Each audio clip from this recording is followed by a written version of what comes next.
Buongiorno e ben ritrovati con una nuova edizione del TG Flash di New Sicilia. In apertura ha un nome l'autore dell'omicidio di Sara Campanella, la giovane 22enne accoltellata ieri in strada a Messina, a 2 passi dallo stadio, davanti a decine di persone.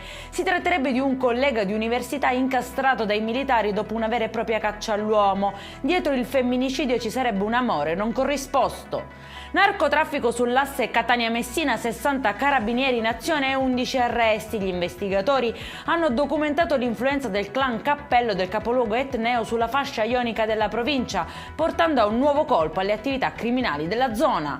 Traffico illecito di rifiuti a Palermo, nei guai 2 imprenditori che risparmiavano i costi dello smaltimento regolare generando profitti a discapito dell'ambiente e della salute pubblica. Sequestrato una mega discarica di 11.000 metri quadrati, le Fiamme Gialle hanno svelato un vero e proprio business criminale da oltre 600 tonnellate di rifiuti.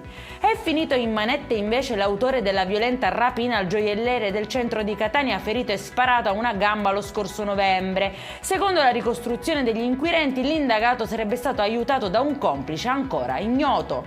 E in chiusura ci spostiamo a Gela, nel Nisseno, dove la Polizia di Stato ha sequestrato 19 kg di hashish e 330 grammi di cocaina all'interno di un garage per un valore stimato di oltre 100.000 euro. Denunciato un giovane tradito dal suo atteggiamento sospetto. Trasportava infatti una pesante cassetta degli attrezzi chiusa con un lucchetto e all'interno infatti nascondeva la droga. Per questa edizione è tutto, prossimo appuntamento alle 19:30. Buona giornata!